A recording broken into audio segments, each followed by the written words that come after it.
بھائیوں مسلمانوں کا یہ ایمان ہے کہ دنیا میں رسول اللہ صلی اللہ علیہ وسلم سے بہتر کسی کا مقام نہیں ہو سکتا۔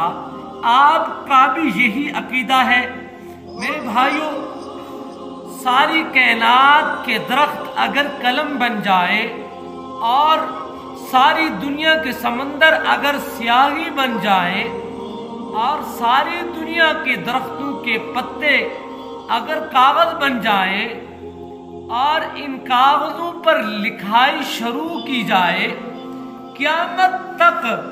دنیا ان کاغذوں پر تحریر کرتی رہے،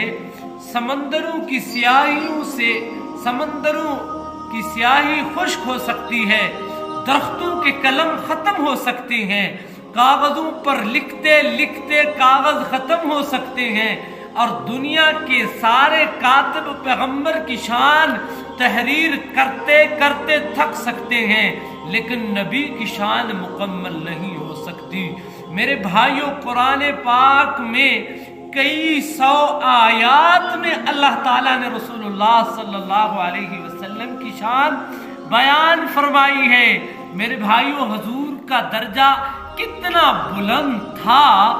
آپ صلی اللہ علیہ وسلم کو اللہ تعالیٰ نے کتنا بلند کیا ہے۔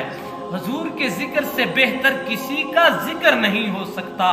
حضور کی شان سے بہتر کسی کی شان نہیں ہو سکتی، حضور کے مرتبے سے بہتر کسی کا مرتبہ نہیں ہو سکتا، نبی کے چہرے سے بہتر کسی کا چہرہ نہیں ہو سکتا، نبی کی زلفوں سے بہتر کسی کی زلفیں نہیں ہو سکتی، نبی کی آنکھوں سے بہتر کسی کی آنکھیں نہیں ہو سکتی، نبی کے گفتار سے بہتر کسی کی گفتار نہیں ہو سکتی، نبی کے شہر سے بہتر کسی کا شہر نہیں ہو سکتا، نبی کے علاقے سے بہتر کسی کا علاقہ نہیں ہو سکتا، نبی کی سواری سے بہتر کسی کی سواری نہیں ہو سکتی، پیغمبر کے مسکرانے سے بہتر کسی کا مسکرانا نہیں ہو سکتا، نبی جس رات میں آیا وہ رات سب راتوں سے اعلیٰ، نبی جس دن میں آیا وہ دنوں سے اعلیٰ، نبی جس مہینے میں آیا وہ مہینہ سب مہینوں سے اعلیٰ، نبی کے چہرے پہ جو پسینہ آیا وہ پسینہ پسینوں سے اعلیٰ، نبی